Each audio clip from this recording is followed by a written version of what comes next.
What's up, everybody? It's me, True Star Screamer, and it is Thursday night. It is 9 o'clock Eastern Standard Time, and you know what that means? That I'm on the wrong side of things here. Hold on there. There we go. That feels much more comfortable. You gotta warn me. I get motion sickness when you do stuff like that. But it is Thursday night, it is Eastern Time, and it is time for the FigureAction podcast. That is right, where a bunch of grown men sit here and complain about toys meant for ages 4 and up. Which that means we qualify for the 4 and up. But if we need to, don't worry. If we need to bring, we got a 13. We can also do 13 and up too. And love you, kiddo. What? I actually have a kid. A lot of people have trouble believing that I could actually, get a woman's interest. I don't just wear this for show, folks. It's all about the toys, kids. All about the toys. Anyway, You've already got a kid on the stream. This is true. First of all, if you haven't guessed, we have a guest tonight. That is right. We've got Quaid Cundall from Corsair Creations, which is a project that I and Mike have become really tied to. We've become really endeared to. We are excited for. We're hyped for this. If you haven't figured it out yet, we have signed up on the crew. We did not get shanghaied. We are ready for this ship to sail on and bring us all kinds of adventure. So first of all, Quaid, thank you so much for joining us tonight. Thank you for having me. And you guys are some of the best to talk to. And you guys have been really integral teammates. I wasn't expecting that first stream to not only walk away with just some really genuine fans, but some really genuine friends. And you guys mean very much to me. As I said, we're very welcome. Thank you. As we said, we've been endeared. Mike and I got to spend a lot of good time with these guys over at Legions Con. Hopefully those of you who were at Legions Con got to see these guys' table. It's pretty neat things. Most important thing to know, yes, we will be talking about the Kickstarter, when it's going to be happening. We hopefully get some more images and things to show off. And the most important thing to know is the guy in the skull is named Death Moid, M-O-I-D. Oh, whatever. One time or 12. Yeah, Anyway, so yeah, tonight's show is going to be jam-packed. What's also jam-packed is our continuing increase in subscriber numbers. We are 941. That's 59 away. If my math is right. Math is somewhere in there. All right. That's because all these people who are in the chat are awesome. All of you who are watching are awesome. All of you in the replay squad is awesome. And you, yeah, I'm talking about you, who's feeling down on yourself. You are awesome. I'm actually well rested today. What can I say? Speaking of some extra awesome people, though, we have those in our live chat. We have Toy Mafia in here, man. It is great to see you. We got McClarrigan in here, one of our fantastic mainstays. Hail to the Titan, who's in every damn chat room. I always want a man of style and grace. Venom Bite, who, old school anime. That's my bro. I've never met the guy, but I'll still take a bullet for him. No, she's not adopted. And of course, Yep. Oh wait, that's Toy Mafia again. Good to see him. And for any of you guys who are in the chat, absolutely feel free to comment. We will bring you guys onto the show because every one of your chats is a super chat, as I love to say. Oh, man, we got Thor. It is Thor. It's been a hot minute. Good to see you in the chat. We will talk about you, Thor, or someone like you. But whatever, that Thor has no soft goods. Oh man, what do we got for news, bro? It is I will say tonight is going to be an exciting episode. I will also warn you now, I have been notorious for going fast through the news. Tonight's going to be one of those nights. We've got a lot to go through. We've got a lot to talk about. But first of all, Mike, how's your week? Did you get anything cool? Week has been busy, man. Say the least. Just trying to get through with stuff here with work. We have a 8-year-old sleepover to get ready for, so my sanity is already shot. But I did get a few things, and some things are going to come in, so I'm just going to kind of go through real quick. First and foremost, the new wave is coming through, and I got hit and run in this week. Lifeline's coming on Saturday. I have some thoughts that I will be getting through here. What else? Oh, I know I already reviewed this guy once, but I kind of gave him to T-Man, but I found another battle damage Spidey for $20 at Walmart. So yeah, all those posts where things are going on clearance, it's happening for some stuff. Valiverse Field Tin and Reaper are coming tomorrow, so I'll kind of go through those over the weekend. The other stuff. You bought the Field Tin. I did buy the Field Kit because I'm insane, and I couldn't wait till ZoaCon. But something else that I totally forgot that I had ordered and pre-ordered arrived today, and that is my Zestray Studios Thrain, the Shredder. I like the Minotaur type thing, and especially now that I've had some of the actual figures, this guy's pretty neat. I think I have the big cat somewhere. I've got the big cat and I've got the rhino. I was actually really impressed with their large creatures. I think. This guy moves really well. The knees are nice import style, nice tolerances, so it's a good figure. But good news is the other two females, based off of the studio's posts, is they will be shipping out soon. So I'm excited for that. Have you seen the add-on kits that you can actually convert the Minotaurs and the large creatures to like military style? I have not. I don't know if I want to, because that's going to be another rabbit hole. It is. It's cool though. It's really cool. Well, that's all I got this week. But what about you, Dave? Mine is actually much more reduced. It's been a slow week. I did just hit a ship button though for Big Bad Toy Store, so hopefully I'll have some cool stuff coming in next week. I had that whole thing of stuff showed up, I hit ship, and then something else just showed up the next day, and I'm like, I want it. I bought something. I've been holding off. I ended up buying something I kind of wanted but didn't want, so I ended up, just so I could justify shipping the other thing. Gotcha. Spoiler: it might be Street Fighter related. But I got some Joes in the week. I've got my my own hit and run figure, as well as I got my Lifeline figure. Again, I also have my thoughts, but I've already recorded them and posted them. So go check out my channel. It's the reviews. I did a double review for these guys, and it was interesting. I like to say, it started off with I thought I would like one over the other, and it kind of, after handling them, things did not go the way I anticipated. So, like I said, I got my thoughts. So they might be all right, but that's my stuff. Quaid, how was your week? Did you get anything? Did you pick up any plastic? Well, I'm going to be the boring one here today because I'm afraid while you're busy trying to make a toy line, you no longer have money for toys. So I don't remember the last thing that I got in the mail. I seriously don't. I think it's been since Christmas that I had anything new.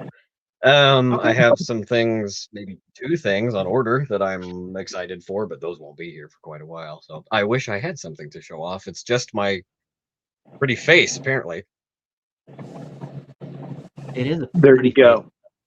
We're clipping that. All right. Let's hit some news then. Let us talk. Yes, let us talk. As I always like to start off with for those of you who are new here to the show, please hit that like and subscribe button. Oh, what's up, Soundwave? Good to see you. And it has been, it's T-Man. He's got a really bad webcam, and unfortunately, it's affecting both his audio and we have to adjust the lighting in his room. His natural good looks. Oh man! Studio Series Wave 2 that is coming out, and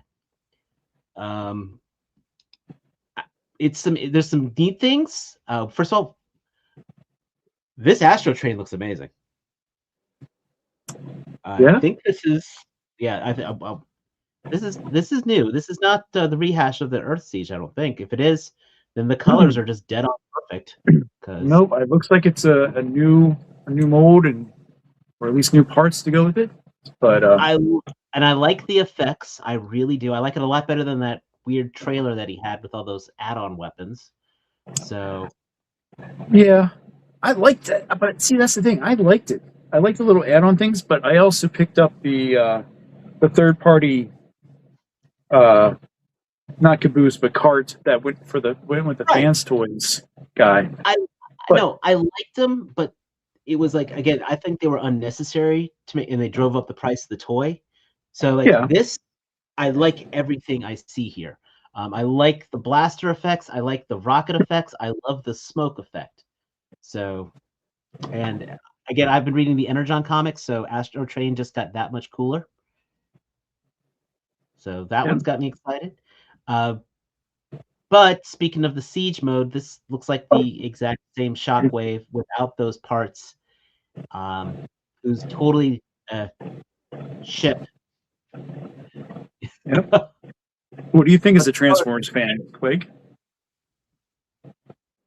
Well, a few hours ago, I had a chance to examine some of these, and I'm probably gonna be the resident Debbie Downer here this evening because I'm not impressed with any of these. I'm afraid. You're not. You're fine, dude. This is the whole thing. What's so with this one? What gets you?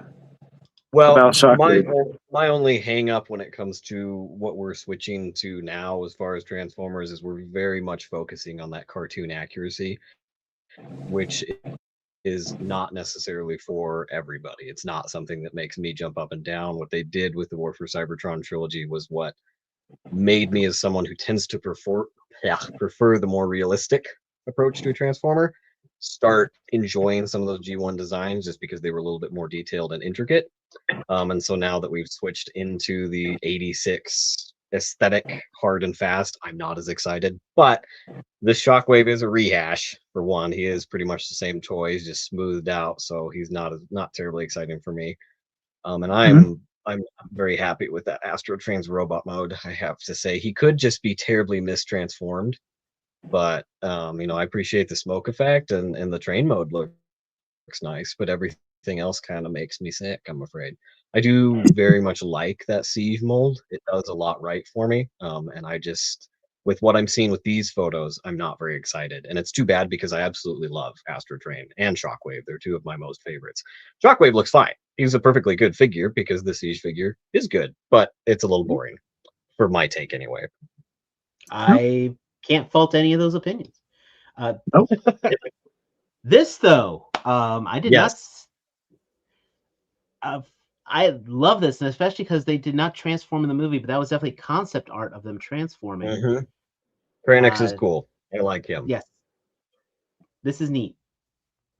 And I'm very curious what they'll retool this with as well. Yeah, he's an interesting sculpt. I can't figure out what else they're gonna attempt to do with that other than I assume, the counterpart that's next to him in the beginning, they might recolor him, give him a different head or whatever, but his alt mode is pretty funny. But I like this because it's a new character. It's something that we've never seen in the line before.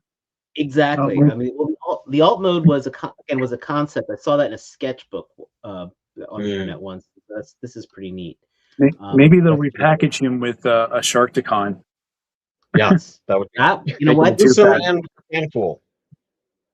That would actually, I could see that happening. Actually, I could absolutely see that happening. Wheeljack, I find a little lackluster personally. I mean, it doesn't even have the wings, and it almost takes me back to freaking Combiner Wars and how simple it is, to be honest. And unfortunately, what makes it even worse, that solid white is not helping him. Well, no, what's not helping him is he's effectively just a retool of Sunstreaker, which makes that actually really annoys me. Well, they're repaints. They're the same from Earthrise, which I understand why they're using them again. But if anybody was, I don't know, that Earthrise Wheeljack looked way better than this does, and so did the Earthrise Sunstreaker. So there you go. It's money. I'd like to say when you come in these situations, it's just money saved. If Yep. you passed over it and you didn't get them back then, this is your chance. Yep. But basically, they're rehashing a whole lot of stuff. But going with new stuff, they put out the trailer for Overgear. We talked about these last week. I'm gonna. Okay, this is muted. Awesome. I'm not going to go through all 2 minutes of this because again, because it does have just a whole lot of how can I put it? It feels like an episode, like one of those early episodes of Prime where they barely had any going in on screen. It reminded me of those early cyberverse. I can't remember what they were called. So it's the cyberverse webisodes that they had during Hunt for the Decepticons. And True. those are Okay. that's an old take. Those are a ways back. This is better animated than those were, but that's what it reminded me of anyway. And their aesthetic kind of reminds me of that too. This Ironhide reminds me a lot of Recon Ironhide, and these are exciting to me. I'll probably never get to have them, but they're very cool. I mean, this is like, yeah, this is Mecha. Yeah, If that makes sense. absolutely. Does it feel? It does kid oriented. I mean, like when Blackout came in here, I must have watched this scene about 3 times. Oh, the Blackout is piece de resistance. I mean, this looks like something. I mean, that was in like in Southern Cross, which was the second Robotech series, because it actually had transforming helicopters in that. Yeah. But I like that these are toy accurate transformations. Yeah. I am interested in I this love line. this Blackout. Yeah. So I don't know what the whole context is going to be. If this is going to be like a web show, if this is just going to be a couple figures, or how in depth they're going to go. But this is definitely going to be an interesting thing. So then, of course, we also have our official stock images of the Overgear figures. Yeah, if I didn't mute myself, I was going to say it was cool that you said about the toyetic side of the video, because these stock images look really cool. Yeah. So it looks I like love these a lot. I'm super. Oh dear God! I like them, but I'm not Really. sure. I like these are going to be 115 and 130 respectively. Yeah. Yeah. And that's not even counting shit.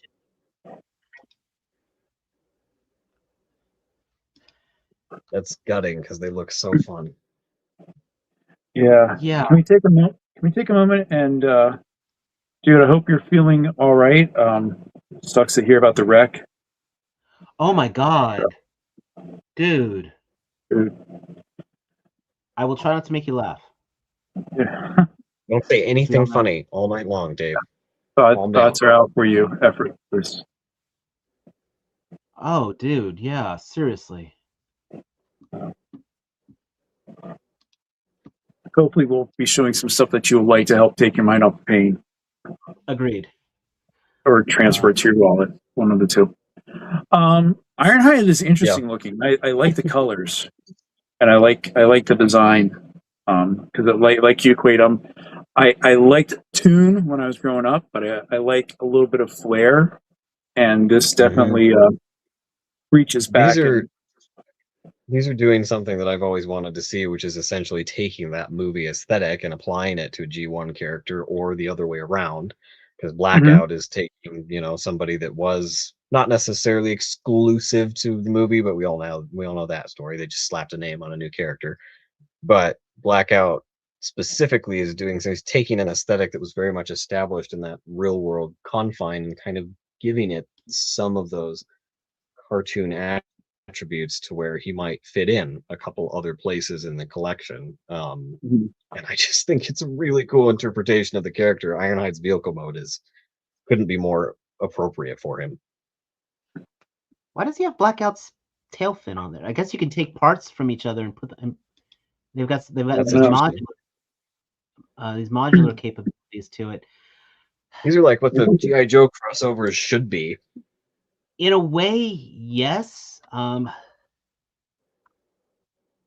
Okay, first of all, again, this is over $100.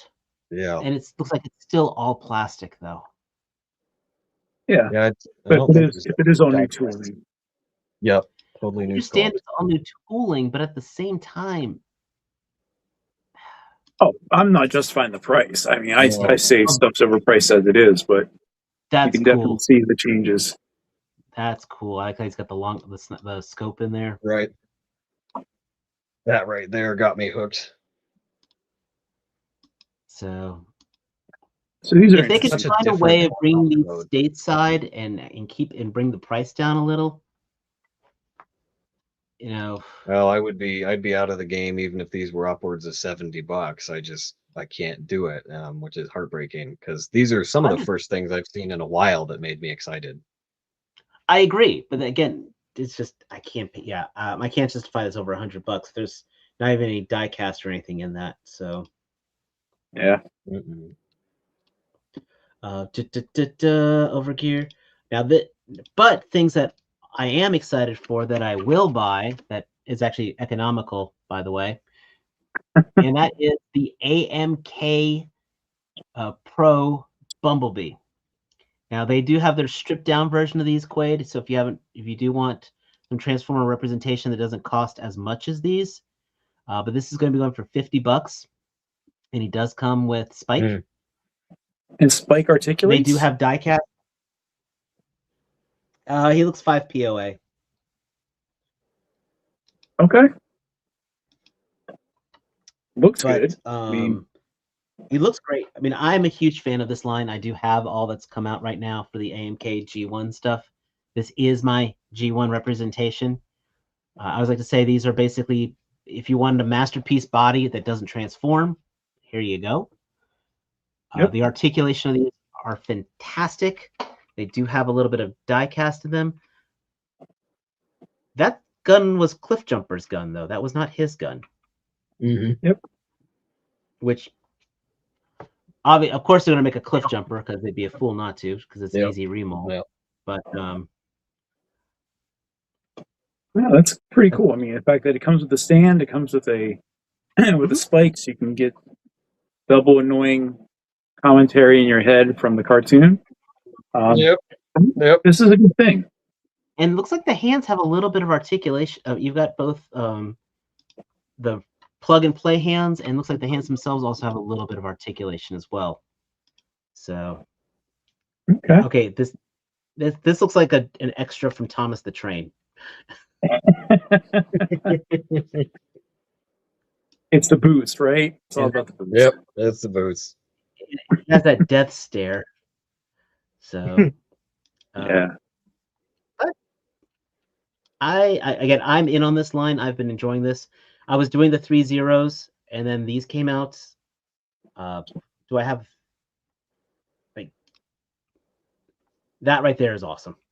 So these are probably a little bit more affordable than anything from 3.0, I assume. Oh, absolutely. Yeah. And I think I actually think they feel better than the 3.0 stuff. 3.0, like the joints feel like, because they have that, how they use like the die cast joints to it, so it feels like they're going to get loose. And then of course they jacked up the price on the 3.0 stuff. The Starscream here was $60, and then the 3.0 version of Starscream is $120. Wow, yeah, that's a little absurd. So yep, oh yeah, repaint inbound. And what is up, Llewellyn? Yep. And Titan, I'm looking through here. I don't see a size, but if I do see it in the stream, I'll let you know. If not, we'll put in the comments of the stream after the fact. So I will say this. Well, actually, I'm looking at how Bumblebee is in relation to the stand, and they all use the same stand. Prime and Megatron are taller than their stand, to give you an idea. Oh, right. No, he was asking about the Overgear figures, and I didn't see a size in those. So I'll check that out for you, man. Yeah, I was curious about that as well. So, listen, the scale in the G1 cartoon was never set. All right, I saw Prime and I saw so. Yep. That's all our Transformer news, guys. Not any major third-party stuff, which is kind of cool. We had no DNA this week. No DNA. Man.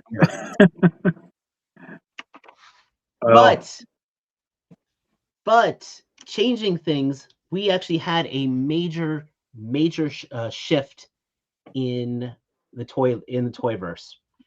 We mentioned we did hear how Playmates had lost the TMNT license, and now it looks like Mattel is going to be getting the license to it, as well as they're also getting a sequel to Mutant Mayhem, which I'm actually really happy for that. Big thing with Mattel.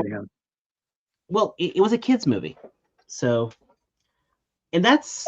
I don't care for Ninja Turtles at all, and that cartoon was actually fairly entertaining. I was shocked. Okay, you almost got booted. Let me tell you that right now. Yep, just about.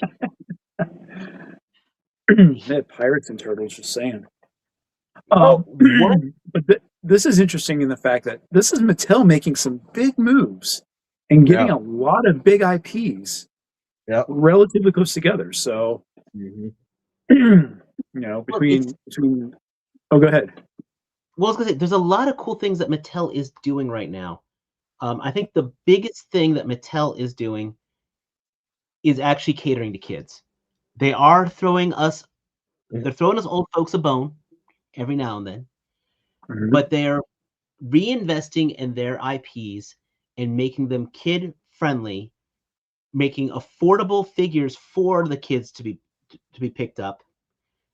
Exactly, the kids are getting interested in it. That's why I'm excited for this He-Man movie. And they are properly reinvesting these IPs to the next generation. I wish Hasbro could somehow get this memo. Agreed. Hasbro has completely, I think, abandoned that way of thinking about toy making, for one, and I don't think they have any intentions of reapproaching it again. No, it's I mean, what they do get involved with, they're like the horse has already left the stable. It's already run and everything else before they finally start getting in. I mean, we still see Transformers 1 figures, and they've already said they've abandoned that movie. So. Meanwhile, I mean, Mattel has done now has one successful movie. I hopefully a second successful movie with He-Man. Marketing already get their merchandise out, already time things out with their products and media. Putting media out for things. I mean, Teenage Mutant Ninja Turtles, that media writes itself literally. You could rehash the same show and tweak it as you want. And there's just with them also, this line has a lot of cross promotion. I was watching Matt Hatter's breakdown of the potential, and he mentioned something that makes perfect sense. We could get an April O'Neil Barbie. They could make a Casey Jones Ken figure. Great idea. Not wrong. So, I mean, if you had told me 10 years ago that Mattel would be taking the point, I've been laughing. I'm like, Mattel screwed up DC. Mattel screwed, they're putting wrestling's the only thing keeping them going. You know what? They're doing something right there, and I'm thrilled about that. And so hopefully I was saying they have all this stuff in the oven. Hopefully they can execute the products properly, and designate what we see as a resurgence for kids. I mean, what he's doing here, every company except Playmates has a TMNT license. That's not a bad thing. I got those Legion turtle figures the other day. Joy Toy has turtle figures. Mattel could just do that. Not even bother with adult collectibles. License them out. Let somebody else take that financial risk and just make stuff for kids. Dear God, a toy company makes stuff for kids. What an idea. What a prospect. So hopefully we'll see some good stuff in the future from these guys. I'm excited for that one. But going back to the Hasbro and of them doing something right, actually. I know, scary thought. And that's the Royal Guard. Now I know this is not your wheelhouse, but this is exciting for me. I liked the whole thing from the movie with Cobra Law, and especially these guys. I remember having the vintage toy of this, and this looks good. I'm not going to lie about that. And it's on a lot of levels. Well, except for the price tag. Price tag's not great with this. Right. What's the price tag? This like 40 something? Yeah. I mean that's a spicy army builder. You know, people complain about Monster Force or whatnot. We're gonna come back to this then, because if this is $40, where you have 4 head sculpts, wings, 1, 2, 3, 3 sets of weapons, or 4 sets of weapons if you count those gauntlets on there, the additional battle armor, and Hasbro is charging $40. Yes, it's a spicy army builder, but look what you are getting. The army There's stuff. quite a lot in that box. Come to find, I mean, this is not something that's part of my wheelhouse. I literally don't know what I'm looking at, but for $40, it's not as offensive to me as some other things I've seen. No, and that right there is the shot that really helps sells it, because Pythona is an amazing figure, and having those 2 larger guys, plus it's a cool tie-in to the Energon Universe comics through Void Rivals. Just saying, he has a point. Not only that, though, being oversized, that could actually fit with a Legions figure. Actually, think about that. Doesn't that look like something that would run with Poxus? Or even Cosmic. Yeah. You know what, though? I do not mind that there's no extra hands on this that he's pointing on here, because I'd be having him holding weapons anyway. I'm not I'm not always the biggest fan of extra hands, believe it or not. I just wish he had some flying hands or fists. If anything else, if you wanted to have extra hands, have someone with a fist, because if all else, you can always have them putting their dukes up. So I understand Titan's comment in regards to that. I'm not looking for 6 pairs from like Valaverse and stuff. Fist and trigger hands for that would fit. This, though, I mean, look, this is absolutely awesome. And then, I mean, you get the soft good. Now, it's not a wired, but it's still a soft goods cape, and I'm fine with that. Yeah. I love these. This is an army builder. I mean, I like how he's doing this. The one on the left being with the asymmetric gauntlet on there. Like, he's now more like a gladiator. You get a lot out of all this. Yep. And it goes up for pre-order here next week. I think the 17th. This goes up, and it's what I say 40. It's like $42.99. Now I remember off the top of my head. Okay, so yeah, $42, $43, and I'm seeing the $43 there. They charged me $43 for that Desert Scorpion, and I'm getting more on this. So, and it's an oversized figure. Toss that in there too, Mike. I'm just pointing that out. Of adding the value. I'm not surprised. And Joe's are coming in hard. I mean, last week we saw the digital renders. We got this, and we got something else that came out this week too. Yeah, well, we got. So we're talking here. Dawn Moreno. Now she is. They call it Snake Eyes. In the comics, actually implanted with Snake Eyes memories. I like 85% of what I see here. It's just. I find it kind of funny that they gave her this same weapons that the Snake Eyes way back in the day came with. Machine gun pistol. And again, it kind of makes sense with that regarding the character that she would go to something that she would be comfortable with under the memories of Snake Eyes. I mean, it's some reuse to say the least. I Head think sculpts look good. the one thing I really would have liked is if we had actual sword gripping hands, as opposed to just using trim fingers to hold the swords. Again, we're talking about hands and things that would make sense.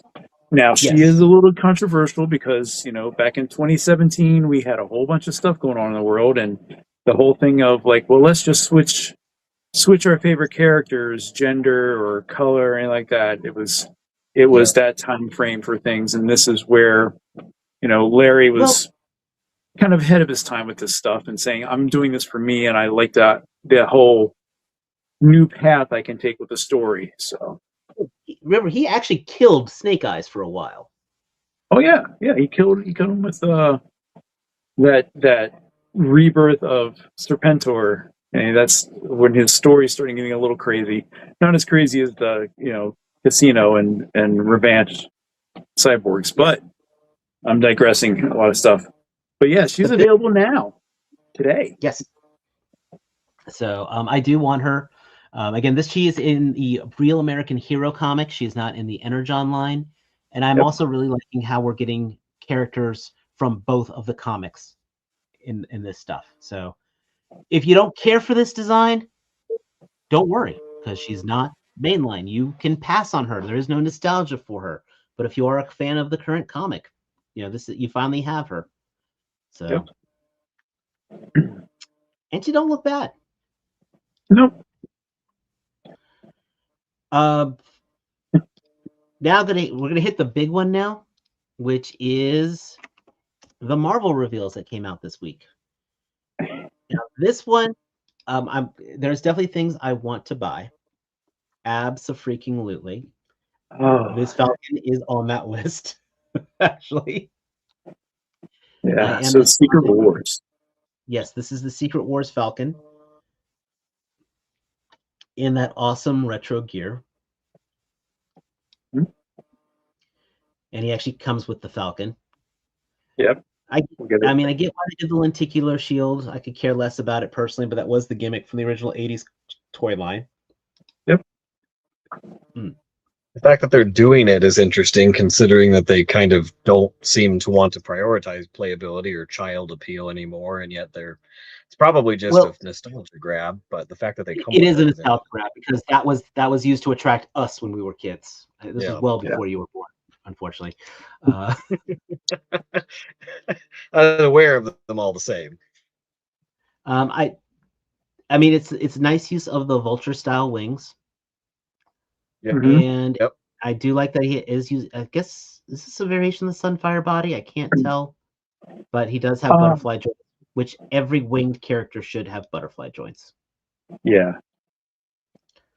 And honestly, he has everything I'd want the Falcon to a comic book Falcon to have. We got red wing, folded down wings, extended wings, the flight hands. There you go. I don't actually own a Falcon. Oh my gosh, Mike! And this one got my attention. Mike. Yeah. He has a disc neck. He has a disc hinge. Ooh. He might actually be able to look up as he flies. Yep. So, now I like Constrictor. This is what I'm very much interested in because I always liked Constrictor as a D-list villain. He was never a member of the Serpent Society, so he's not to go. Was just a independent mercenary. In fact, he actually dropped a dime. He reported the Serpent Society. He was part of the first wave. Last time we had a Constrictor figure, he was actually part of the first wave of the Hasbro taking over the Marvel Legends design. So he actually still had the old toilet style hips. I like just about everything here, except I feel he should. He's using the reuse of the Omega Red tendrils, so I kind of wish he also had the short versions of the tendrils as well, just as a retracted. So, what fuck is that? That's a modified? I don't know. Oh, That's maybe a Sunfire body. I want to say it's Sunfire. I don't know. His torso is a lot thicker, but I don't know. I'm sure there's someone that's much more versed in the body shapes. But I this is one I do want, obviously. Like I said, I'm a fan of the character. Okay. So I have no fondness for the character, and I still think it looks pretty cool. I hate this broken waist sculpt. It just always drives me nuts. Yeah. Yeah. Ball pegs would be great. Then we got the Absorbing Man. Yeah. This could have been so much better. It's a fail, in my opinion. Considering the older version beats it. He's pretty dull, in my opinion. Well, the part is like they could have taken advantage of some of the plug and play the thing about the Build-A-Figure Right, is you could pop his arms off. Right, he doesn't And do anything that Absorbing Man's supposed to do. Like, why am I buying this shirtless bodybuilder with a ball and chain? Like that sounds weird. Agreed. It's for the eyebrows. Yeah. So this could have been a lot better, and I'm gonna pass on this guy easy. He just looks like a WWE wrestler. There's nothing to suggest he's what he's He supposed does to be. absolutely. That's actually perfect. He looks like a wrestler. Yep. Yeah. Missed opportunity. You know, this guy's Absorbing Man is one of the most dangerous characters in the Marvel universe, and they did him dirty. Yeah. Magic is the cash grab. They basically just took the magic head, the magic arm, and they reused that. They've used this buck. I don't know how many times now. I think it's the Kitty Pryde buck. Mm-hmm. So, but here's the thing. Oh, go ahead. Oh, I was gonna say the sword's cool. Mm-hmm. Head sculpt's good, and she sold out on Amazon. Damn. Yeah. I mean, she's one of two out of this wave. Yeah. Well, we all know who the other one is.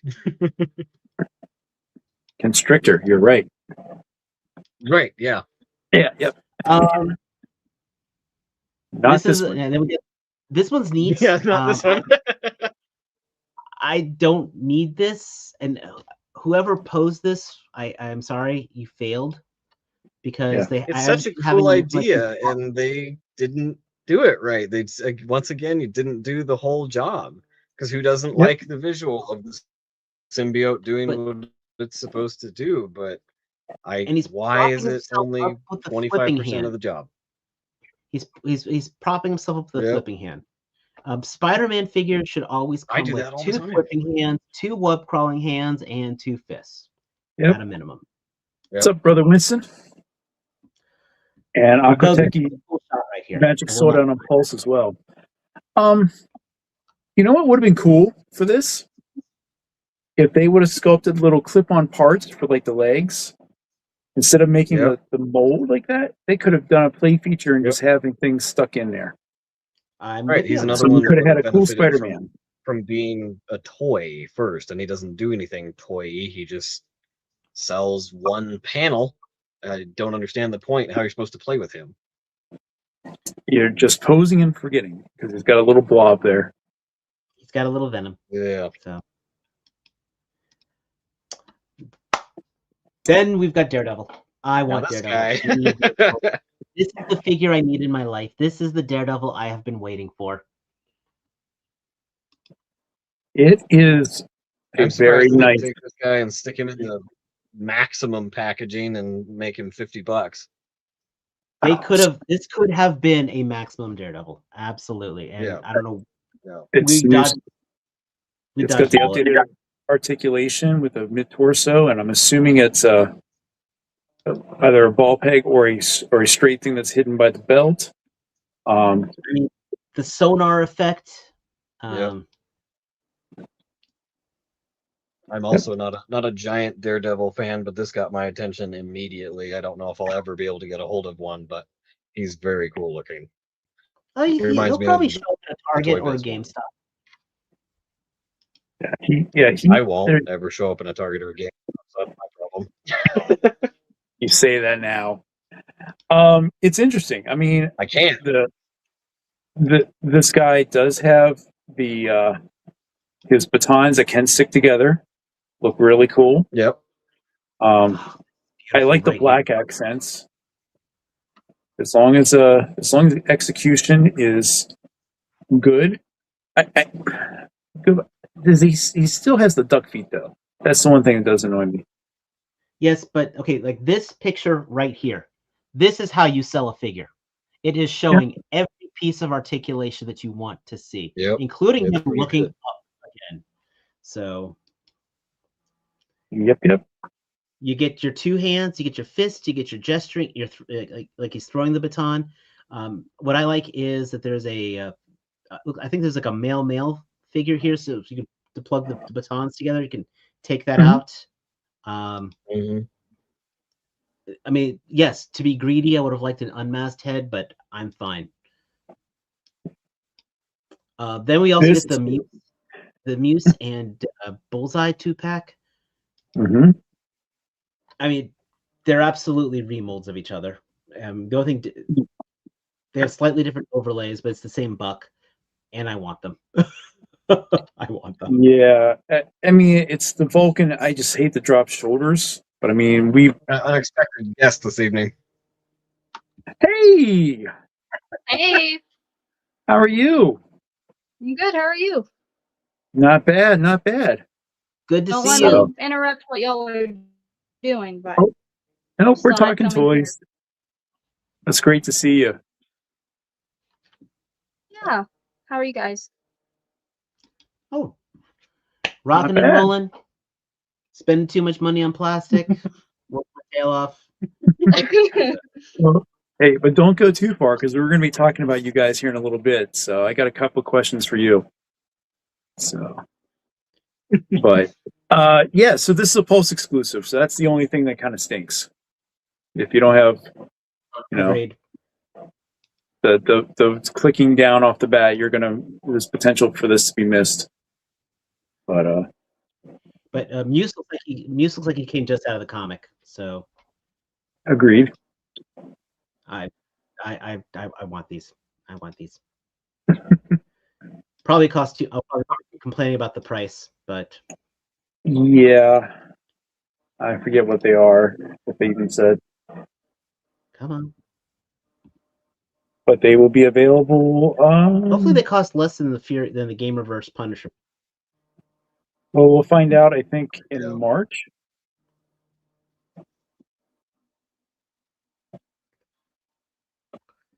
Then we get. I don't understand this 2-pack of Quicksilver and Black Widow. Me too. I didn't understand this one.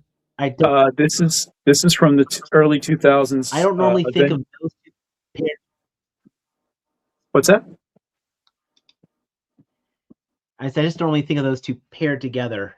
No, and it's a weird story as well. I mean, this was early 2000s. This is when Tony Stark was being controlled, I think, by oh shoot, what was it? Kang. It was yeah. Thank you, Kang. Kang. Yes, and they had to go back in time, and they grabbed a younger Tony Stark to fight the older Tony Stark. So sounds convoluted. Yes, absolutely.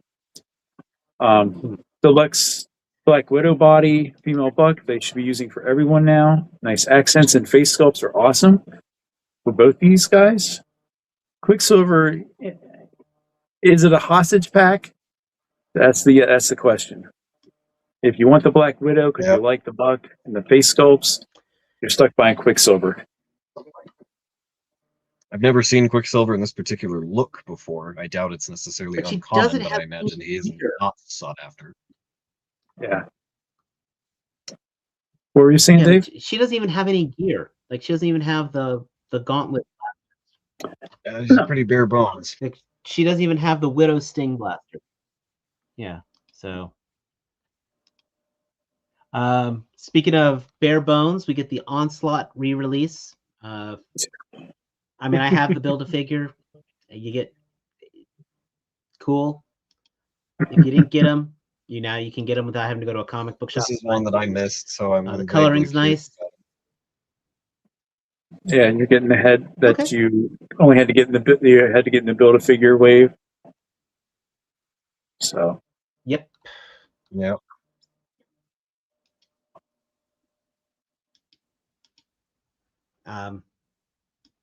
Yeah. So it's a Target exclusive. Archangel's Oh, got me dear. mixed. I got mixed feelings on this Archangel because it's basically let's take the proper Archangel colors and give him those new X-Force wings. But why did they give him the throwing feathers? I don't get that. because he got a big old gun instead for reasons. But I'm just saying, when I think of Archangel, I mean, sure, if you have the X-Force one, you can transfer him over, but I also have the first Archangel release that came out a couple years, about, oh God, 8-9 years ago. So it's still a bare bones buck. No, I don't get why we couldn't have gotten butterfly joints on the shoulders, Mm-hmm. and he gets Cable's gun. This is an X-Men 97 release, so I guess spoiler: Archangel is going to be in X-Men 97 season 2. Yeah, That would he was explain seen in it. the trailer. He was in the trailer for season 2. Blue and White Angel. I agree with you, Professor. And then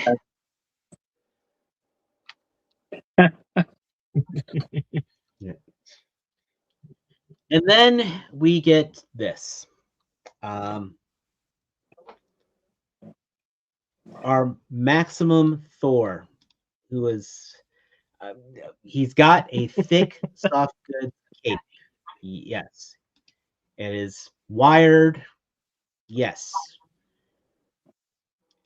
And I thought he he's looked pretty pinless. darn cool, but I will not pay maximum prices. I just won't. I don't care what he comes with. It's too expensive. He does look good. He does Yeah, look good. he looks All the very other cool. Maximum figures look good. But no, the head sculpts are okay. I do like he's got butterflies, but he's missing a couple things he absolutely should be having, and he has things I don't know why they're bothering putting in there. He's got stuff. I Nope, have they do this no every time. need. I don't understand. I have no need for a Toad Thor. None Nope. whatsoever. What are we doing? How much of the And budget this is all went we into get. that new spare? You get lightning that's been used before. Yep. Electro had that. Storm had that. You get. Okay, I like this hand with the hammer with Mjolnir on there.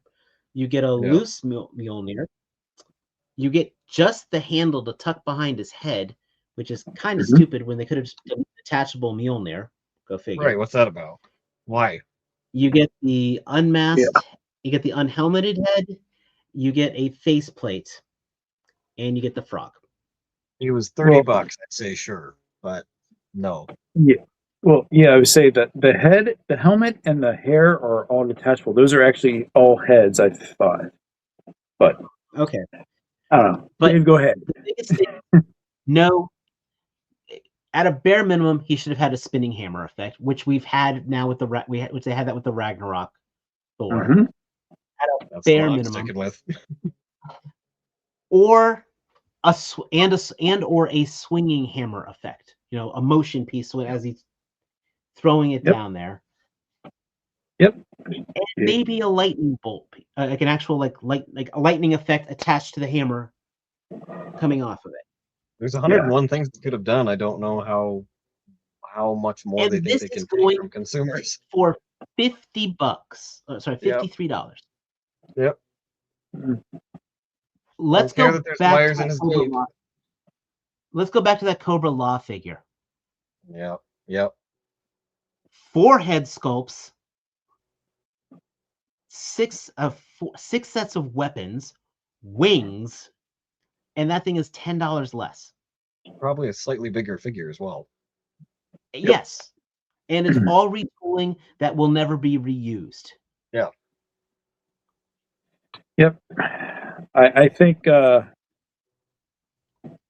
discussions about it in our private chat has been pretty consistent about this. Articulated Ninja quickly put out a video, which one thing that he mentioned that would have been really cool for a Maximum figure is a lightning focused stand that you could put him in and have the lightning surround him, and he's calling it down. That would have been awesome. I don't know Yeah, who they're getting with this Maximum line. It's been a complete flop from the very beginning.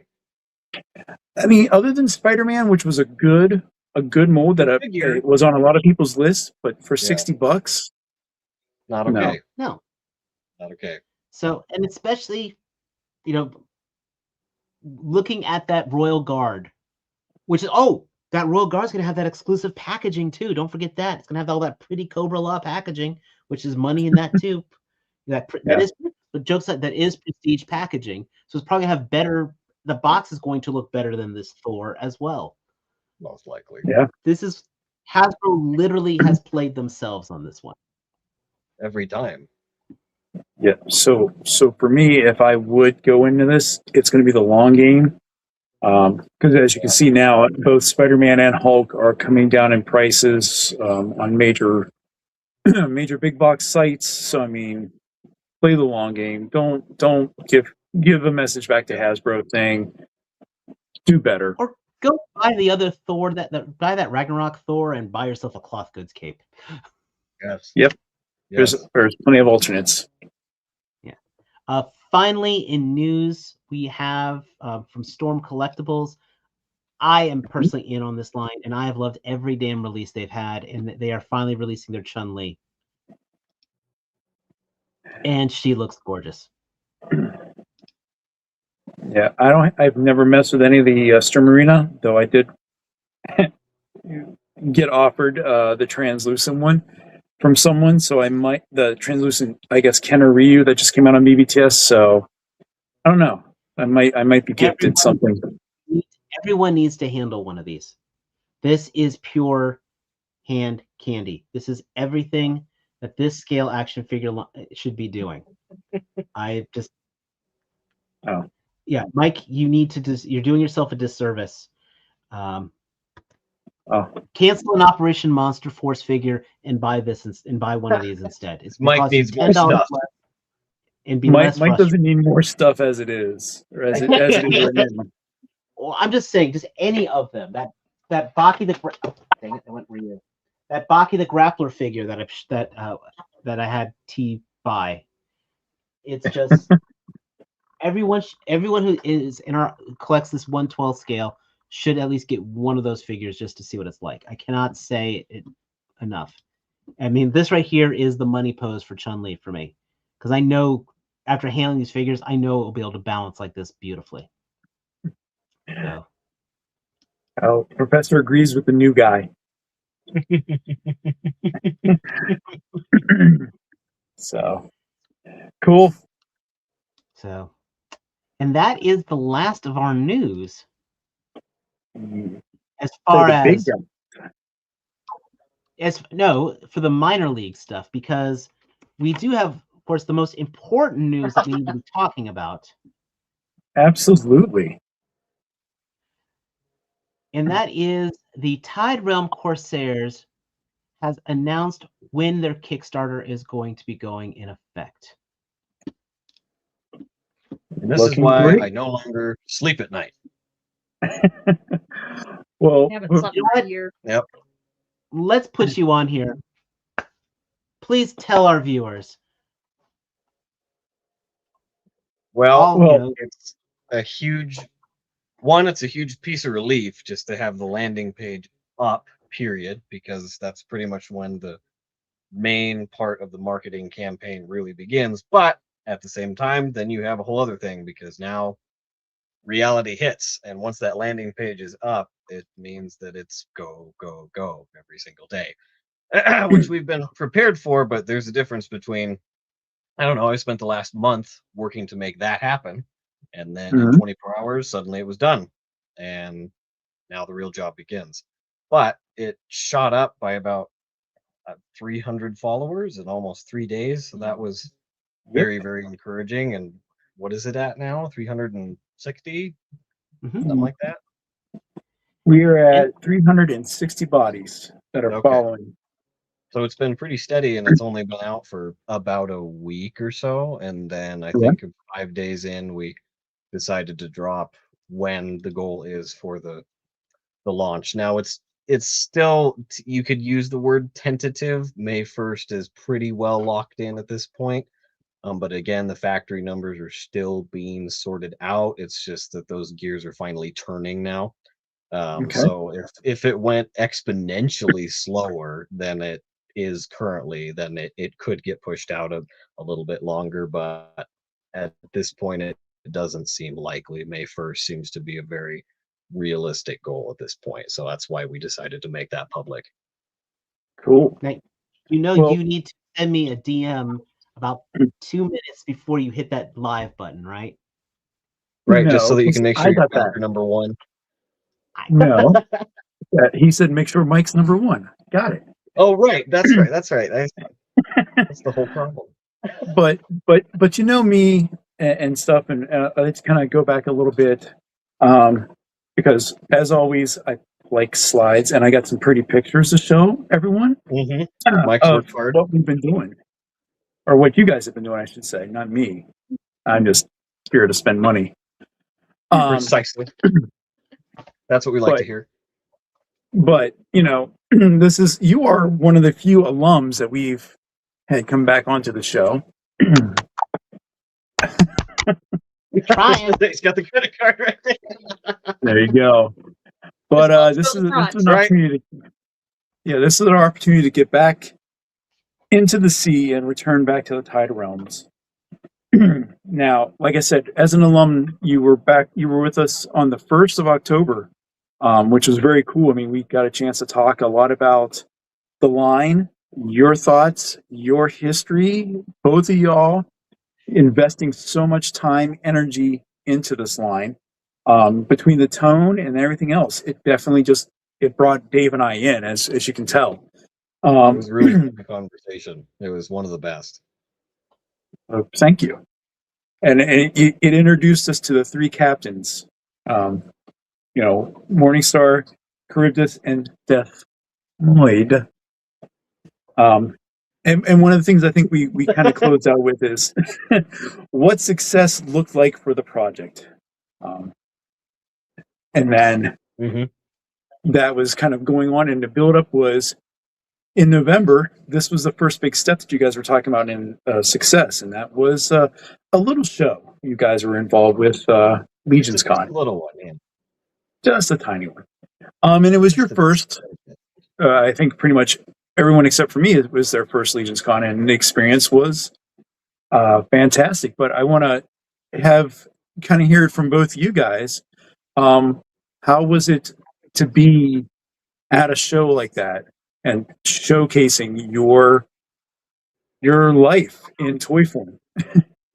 That's a pretty good description of what was going on, because it was otherworldly to be out in the open like that in ways that they're not completely unfamiliar to me, fairly unfamiliar to my wife, but still in a completely different setting than I've ever been used to. And the constant stream of traffic and exposure was something that you had to get used to really, really, really quickly, because the minute Jeremy said the doors were open, it was the cacophony of noise alone was, people were ready. It's like running a race with your mouth. Essentially, that's exactly what it was doing, is running a race with your mouth. That could not be more accurate.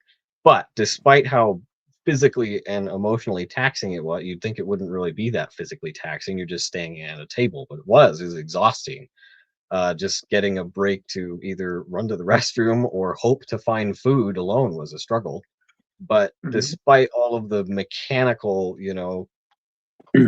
minutia of making it happen, it was one of the most fun experiences I've ever had. And the sheer plethora of not only things to see, but the sheer plethora of experiences and perspectives that you get to share with people that are in front of your booth, learning new things about what you're presenting and comparing notes with all the other talented creators there. And the fact that you can walk down the hallway and, like so many other people, end up in hopefully not the same, but sometimes the same bathroom stall as the very creators of the products there themselves.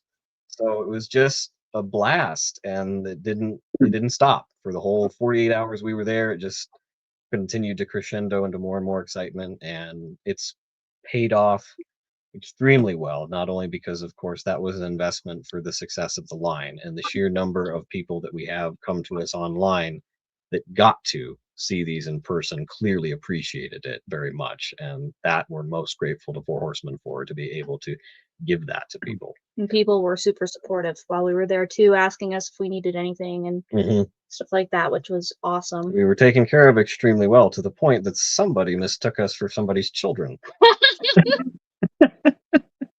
Very true. That did happen. Well, the smile on your face on that top picture, Every account. next to Corn Boy, definitely brings in some Oh of my the gosh. experience you're saying with like the support from the Four Horsemen. I mean, that was Yes. when you guys were setting up, and Eric was, Corn Boy's just walking all around and seeing everything, and it's surreal. I can imagine. Well, I liked it when I was watching That when was the best you were word meeting for it. Robo. What was that, Dave? Yes, I liked when I was we have looking at his Dave face to when he thank was for that. Yeah, when Robo was looking at from the food. Well, now Robo don't know, but when he was looking at his Right. stuff, and like I don't know how much you pay attention on Facebook, but Dork Layer actually was showcasing your announcement earlier today. Oh, I That's hadn't cool. seen that yet, and I ran into him as well. There's the sheer number of faces that I recognized, for one, and then even more so the people that recognized me was shocking. But I don't think there's probably a better picture next to the ones that I'm with my friends that I'm speaking to now. That one of me and Cornboy couldn't be probably the more innocent kind of. You can see the disbelief and gratitude and overwhelm in my face all in one thing. And it's just, he's been such a kind shepherd of the line, in the most genuine way possible. And he's somebody that we can turn to anytime we need something. The Horsemen in general are just like that. And it could not have been a better experience. Now, I think the Deathmoid walking around could have been a little taller, but other than that. You couldn't I was fit gonna say your that was a moment, when we, like you're saying, moments of getting away. That was a great way for you to get the word out for everything.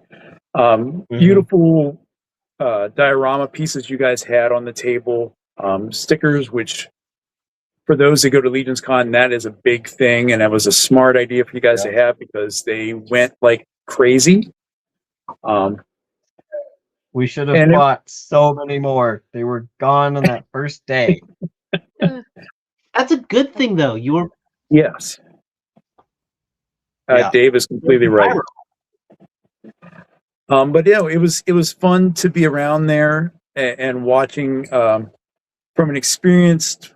I say experienced by the fact that I've been to more than one. But the seeing the range of feelings and emotions, and just in all of being in a convention like that. Not only you guys, it was your first Legion's Con, but my wife went along, so it was fun to share this nerdy side of things with my better half. It was great So, having Jasmine there. yeah. But November came and went in 48 hours, and then we had the holidays and stuff. But you guys were still busy, and I got a couple examples here, things that you had put out on the website, and people can be aware of that by signing up for your newsletter. But you've enlisted some really amazing talents to help bring more life into the world that you have been building. What can you tell us about the art that you have here, showcasing the three captains and some other interesting characters? We have that's the coolest part about those illustrations.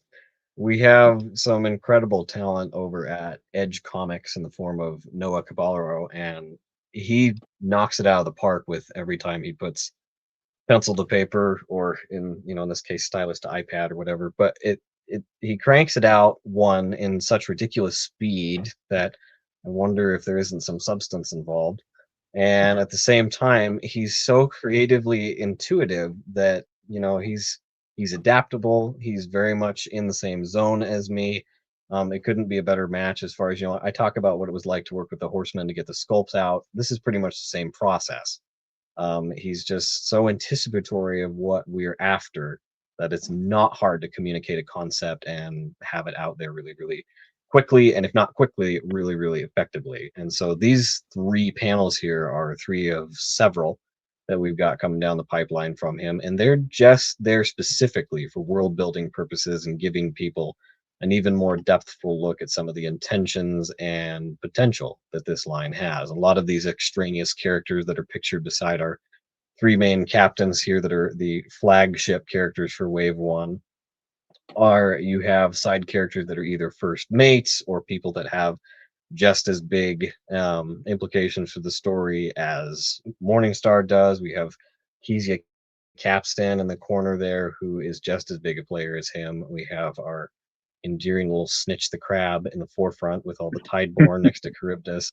And then everybody behind Deathmoid, you know, I've said a couple times before that Deathmoid's basically your basic vanilla skeleton pirate, not to dumb him down, but in comparison to some of his crewmates, you know, he might be the more tame, which is saying something considering his maniacal grin. But there's a lot to get out of these 3 illustrations, and they're very much meant to be evocative of what's to come. Very cool. And I wouldn't be remiss to talk about the fact that, you know, while we were going through the holidays, you actually incorporated some festiveness into the Tide Realm. And I know it's hard to see here on this image, but there's someone special who made this piece of art for the December update. So, Abigail, what is this? Almost 24 hours, my beautiful wife cranked that out. It had been such a long time since I had actually attempted to draw anything, let alone a portrait, and I just thought, well, we keep talking about this pirate guy, why don't I try to just draw him and see how it goes? I got about halfway done, and then the next week was Quaid going, when are you going to finish that? When are you going to finish that? I was like, okay, I'm going to finish it. So I finished it. Well, I had written down a lot of the lore surrounding this elusive character, and we had just come up with such an interesting little, you know, piece of additional world building that's entirely lore based. But there was so much fun in crafting what that little legend was when it came to what Christmas as a holiday is interpreted into the Tide Realm. And I'm sorry, but the phrase Yuletide could not be passed up. So we had to write a story, and it just helped that Abigail drew what's one of my favorite pieces of art ever now, because it just came out so darn cool. I agree with you wholeheartedly, and that's really cool that, you know, again, this showcases both your commitment to this line, this world that you guys have been, you know, like I said, building together, and it's kind of heartwarming for the old guy to kind of see this type of collaboration. You know, it's beautiful. It was really fun, and it was just something that we prioritized through December to, you know, keep the month as sacred as we could and take it to recharge. But we couldn't help this one. It was very, very natural, and it was too much fun not to do. Yeah, I'm very happy with how it turned out. I wasn't expecting it to turn out quite like it did, but yeah. Well, I agree with you guys completely, and it's cool that, you know, again, the little tidbits you're putting into the codex and stories are awesome, because again, it keeps things interesting for us as we learn more about this world, including when you both went back in time and introduced us to these drawings here in January. I think you were on Shooting the Shelf when these were first revealed, and these are your gods. So why don't you guys walk us through these 3 characters here? These 3 guys are some of the coolest components of the entire world, and they're very much what these guys existed mentally before even the figures that everybody's trying to throw their money at did. They were conceptually what so organically birthed the world of Tide Realms, and it's the nature of each of these three that informed the rest of what the world building and the series at large would turn into. Star Zoa is that main kind of herald of the sea creature aesthetic, and he's the essentially the shepherd of the sea. He's as much of a good guy as these three gods can be, despite their constant clashing. Osius is that god of death and shepherding the things that come at the end of the cycle, and then Hurricane is supposed to be this character which introduces that measure of self-interest to this pantheon of chaos that these three guys are. And Hurricane especially represents a lot of what we like are intending to achieve anyway with Tide-Realm Corsairs, because he is this walking shipwreck, and it's a lot of his influence over the three gods is what creates that maelstrom of conflict that keeps everything renewable. So there, He's my favorite. yep, he seems to be kind of like Deathmoid is that fan favorite of the figures themselves. So much of Hurricane, our good friend Dimitri, put of himself into a lot of our concept art when it came to Star Zoa and Osius didn't have to change very much because it was fairly well dialed into what we wanted. But Hurricane needed some touch-ups, and we both agreed on that when we started working on him. And he could not have brought more valuable input and even more valuable execution when it came to communicating him. The color palette specifically that went into Hurricane is really, really cool. The composition of the framing. And it took a while, you know, because we had to reinvent him even more beyond what our intentions were in the beginning. And Dimitri was on point. He knew exactly what to do and was highly professional about it. The process was even more collaborative simply because there was so much to refine that there was even more communication gone into it. And these three just couldn't have gone better, and they're very important to the story, and they were something that we wanted people to have a point of reference for when diving into the world as is, because these are hugely ambitious characters. They're not something that, you know, products would be approachable with within the near future. But these guys' whole aesthetic and their entire communication is based around endless horizons, so these guys are very much never say never characters. Very cool. And again, these images are available on your website.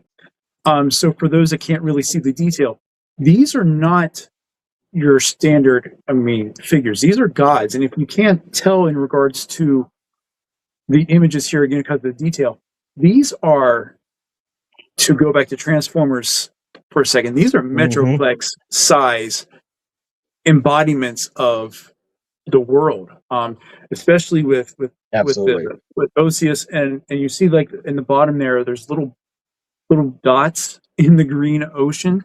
Those are souls or bodies, right?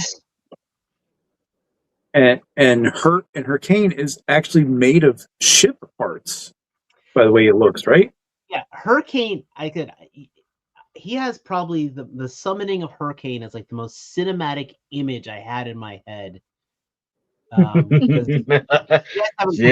you wait, Dave. Just you wait. Well, I'm just saying, if you guys haven't, sorry, I got a frog in my throat right now. But if you guys haven't gone to Tide-RealmCorsairs.com and gotten like a good view of these pictures here, which is of course where you can sign up on the newsletter too. Don't forget.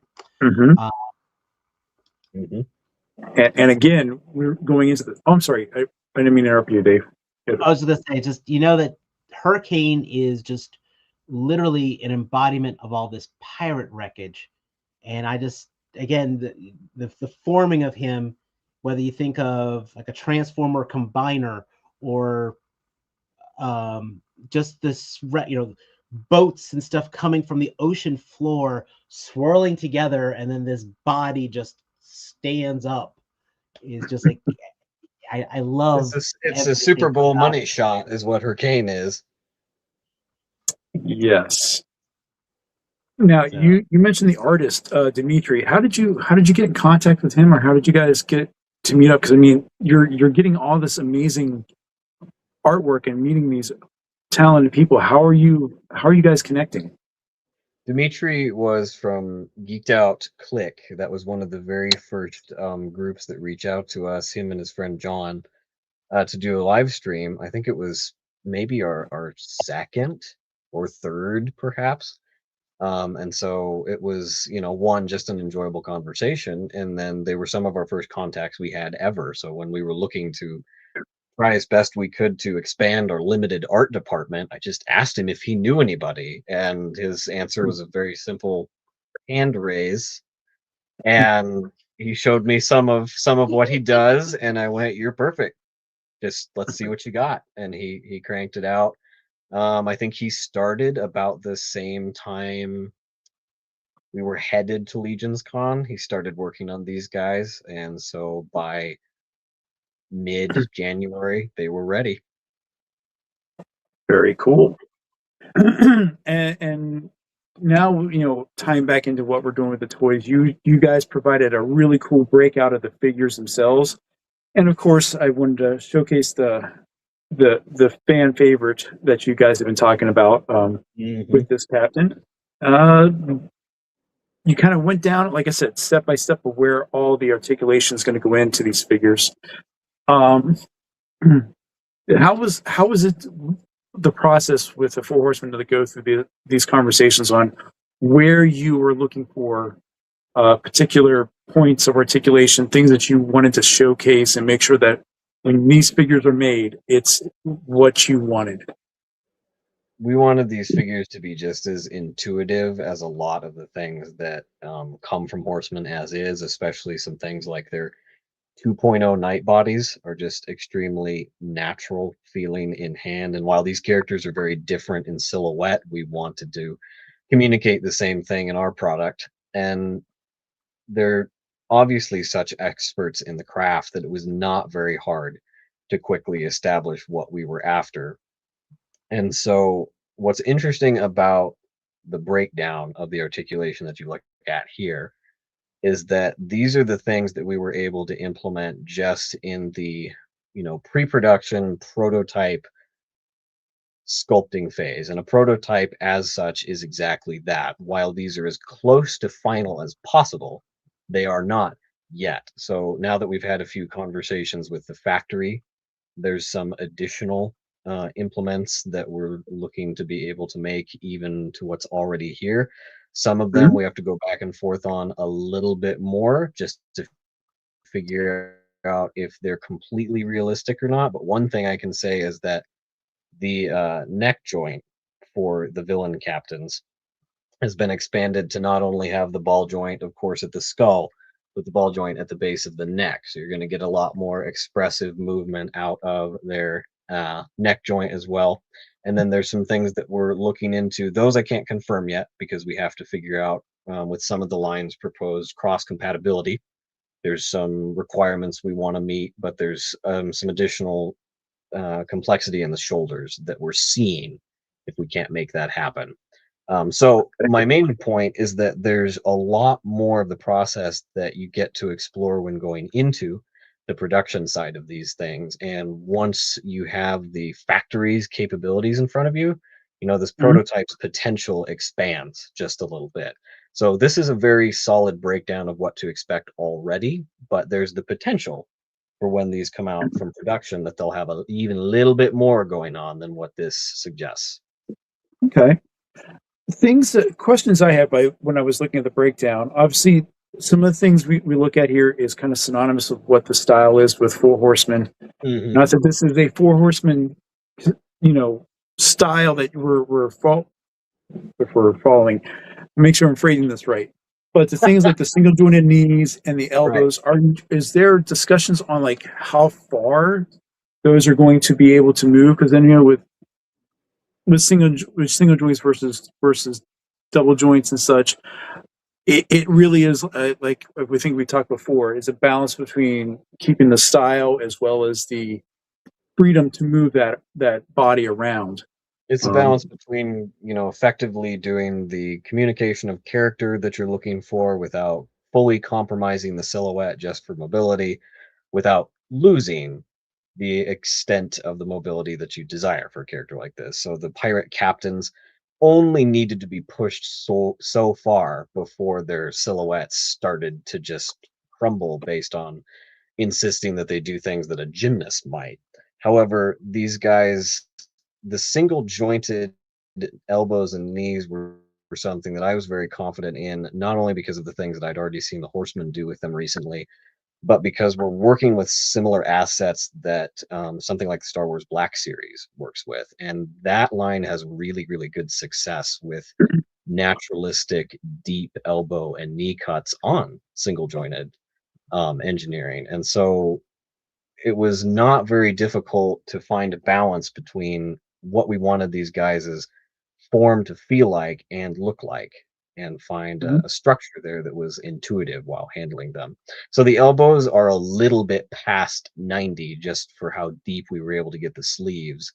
And the same thing goes for the knees. A lot of that is going to be really dialed in when it comes to the material that some of those joints are made out of. But these are very standard to as far as how they're supposed to function in relation to everything else that's comparative to them. The Horsemen have a pretty well dialed in idea of how to implement these, and some of the conversations I've had with the factory are even more encouraging with how much we can get out of this sculpt.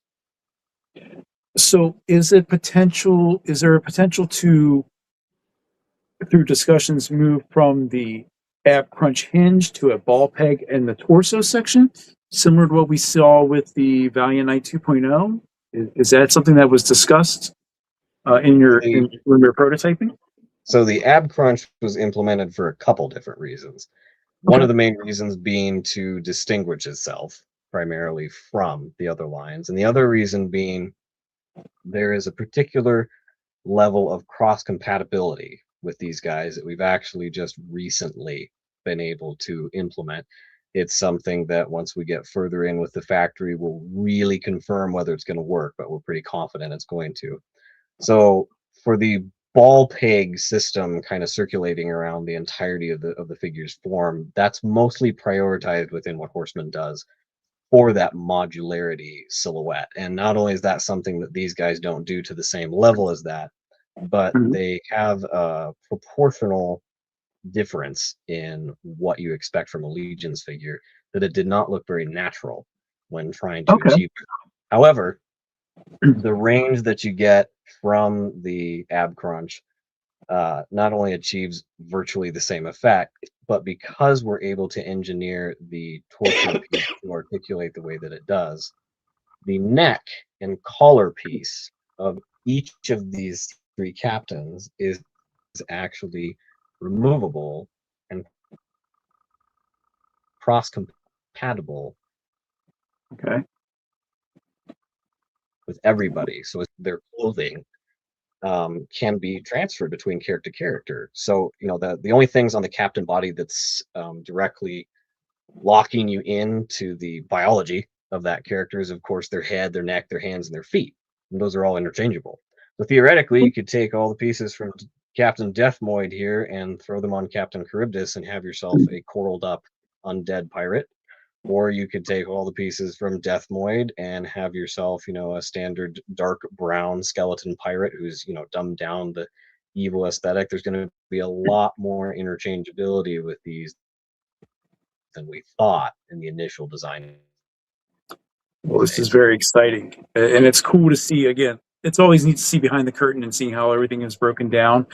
And as we go through with the Kickstarter, it's going to be neat to see more of this stuff going through with your updates.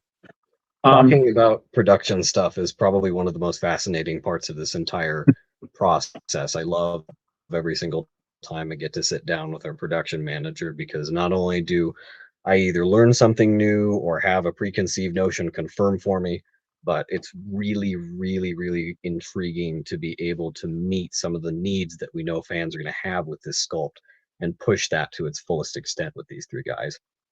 That's awesome. And Dave earlier showed us the Kickstarter. And again, this image I took last night, we were at 3:45, Yeah. and now it's awesome to see just what happens in 24 hours. I want everybody who's watching this show, whether it be live, whether it be on the replay squad, go check out Tide Realms on Kickstarter, hit that follow button, and you're gonna absolutely want you're gonna want one of these guys on your show. 100%. Absolutely. And this last slide here kind of showcases what we are going to see from you guys, but also not only are you going to be on shows like this amazing podcast, but you're going to have a presence in a lot of these toy conventions through 26, as well as some really cool stuff on YouTube. I'd like to talk real quickly about the collaboration you have with a couple of really awesome people that you met during Legion's Con and such. Absolutely. Terrence and Gina of Creative Realms are a couple of folks that have just kind of come in and absolutely stewarded us in a direction that we don't have the resources to achieve on our own right with how landlocked we are in the area we're in. So they're actually going to be representing Tide-Realm Corsairs at 4 conventions between now and the launch of the Kickstarter. And so ZoloCon being the first one that's coming up at the end of this month, the presence is going to be a little bit lighter there, simply because I know that Terrence has some tricks up his sleeve as far as how to get attention, because Terrence is a good one to go searching for attention. But there will be handouts and there will be information buzz for him to circulate around the convention. There's not an official booth at that one, but they will be representing the brand nonetheless on the floor. And then you move to March, and Toylanta is going to be, I think that's the 27th and the 29th of March, and that is going to be the first full booth layout, and we're talking pretty much on a daily basis of how to make that as effective as possible. The logistics of getting the prototypes in their hands is a little bit complicated, but we're committed to making it happen. Okay. So it's just doesn't really make any sense to represent the brand despite the the fragility and the investment that the prototypes are. People need to be able to see these, and so we're going to make it happen one way or the other. And so that booth will be at full display then with the prototypes, and they will be hammering at folks to do exactly what Dave was just so eloquently conveying to people, which is to follow that dang Kickstarter. And then in April, there's ToyCon New Jersey, which will be a very similar conversation. That's the 18th and 19th. I think that's a weekend. And Terrence and Gina will also have a booth at that venue. And then the one after that, which it looks to be what's going to be essentially the finale, or either right the middle of the finale of the Kickstarter campaign, which is IshCon. And IshCon is special specifically because, well, my wife anyway was approached by Ish because as another one of those cases where you have all the important people. Well, everybody there is pretty important, but you'll have the other half of the important people that have, the extensive conversation to start making something happen. They're in front of my wife that doesn't precisely know know anything. Well, she doesn't precisely know what she's agreeing to. So he was very much under the impression that we would be there. And so we had to hash out how that was going to happen. And that's where Terrence came in and saved our butts. And that whole convention is actually pirate themed, which is why Ish was so ecstatic and interested in having us there. And so we're extremely blessed that we're going to be able to meet that need in some way. And it's during that convention that people will probably be able to get in on the tail end of the campaign. Hopefully by that point, you'll have a bunch of stretch goals to be looking to unlock. And so there should be a lot of excitement circulating surrounding that particular time frame. So we have a pretty packed next, 12 weeks is what we've got before the first day of the launch. And all of the information that Mike's got right here circulates around that. That's fantastic news. I mean, I can't wait. Again, ZoloCon is 2 weeks away. So getting that initial, keeping the excitement and rolling on here with getting people to click that notify to launch is really awesome. Toylanta and Dave, are you going to be at IshCon this year? Are you planning I'm on going to it? try to. I am absolutely going to try to.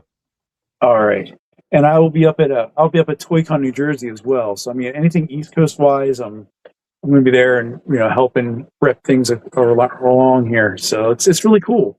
We have some really cool venues that are set up, and that is all thanks to Terrence. And if you guys want to head over to Instagram to follow him at Creative Realms, they have a lot of things going on because we are not the only Kickstarter project that they are looking at helping market and shepherd into the next season. There's a couple other folks that are working with Four Horsemen that also have some projects coming up, I think within this year as well. So Terrence and Gina have a lot on their plate as is, but Tide-Realms is kind of wave one at the beginning of this year, and then there's even more excitement after that point. That is Cool. absolutely awesome. Yeah. Now I'll just say another minute or two to do a quick TLDR of this other image we have on here, because you guys are making an audiobook as well. What prompted this? Exactly common knowledge that I had 2 or 3 years prior to this project. Fairly extensive audiobook and voice acting industry history as is. So I did that for a very, very long time and have all the assets to do that relatively quickly and fairly effectively. So That's it's something that it's one of the only things that we don't have to finance and also can achieve with a high degree of quality and give to fans at no cost to them. So it's something that we're going to be rolling out during the campaign, either directly through Kickstarter backer updates, and then also on the YouTube channel. So the goal is, whether it's going to happen exactly like this or not, it'll be exactly like this or similar, is to have a new installment of the audiobook, which is essentially a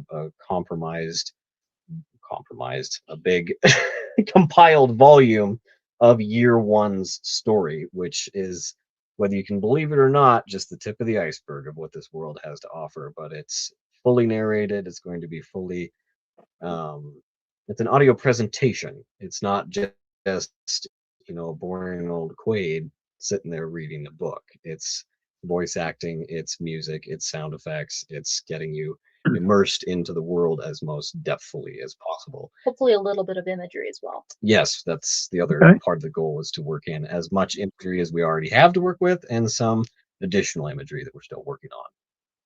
And voices, right? Are we going to hear some characterization from both of you, potentially? Mm-hmm. That's exactly what's going on. Okay. Cool. Well, that was pretty much everything we really had. We definitely enjoyed having you guys back on here. Again, Kickstarter, guys, go in there, look up Tide-Realm Corsairs, hit that notify at launch, because it helps bring the Kickstarter up in that popularity line. So when people log into Kickstarter, it's the first thing they see. One of the best things that you can do for a campaign is making sure that you are there early, even if as early as you are hitting that notify me on launch button. It's telling Kickstarter that this project is something to be taken seriously. It's putting it in front of people that may have not run into it just within the toy community at large. It's something that if you go to Kickstarter and just search action figures, it's one of the first ones that pops up, which is very, very encouraging at this stage. And so all those early bird backers are very much what propels a Kickstarter in the direction that you want. A good indicator of the health of a campaign is seeing it meet its funding goal. A little bit past the halfway mark is your goal, because it's going to allow you to have that time frame to unlock anything else that the creator has to offer within that campaign. And the more people that there are in those first 3 days, the better of a chance the campaign has. There's a little bit of a misnomer or misinformation of kind of sitting on the idea of waiting until the next guy does it, because I want to see if it's going to make it first before I commit my money to it. And the cool thing about Kickstarter is that nobody's committing any money to it until the very end once it's successful. So it doesn't hit that mark unless you jump in right away. And that's the best time to do it because you have all the excitement of those 30 days to just watch it rise. So long as if you're able to play your part, you are one of the strongest people in that fight to get it to the top, because it is the fans that make it a reality. We've put in the initial investment to make the figures what they are and to present as fantastical and cool products as possible, but it is the people that are funding it. It's that crowd part of crowdfunding that is the most important part of the conversation, and you guys are the most important component of that whole conversation. Well said.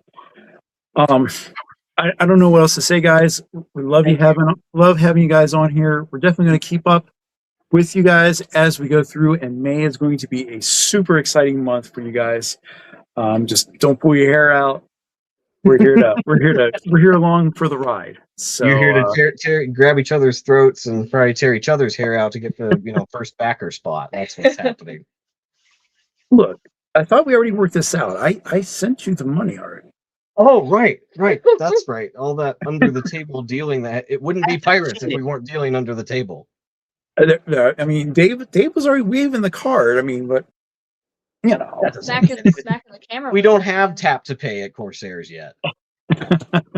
Yet. But jokes aside, Quaid, thank you so much for making it on tonight.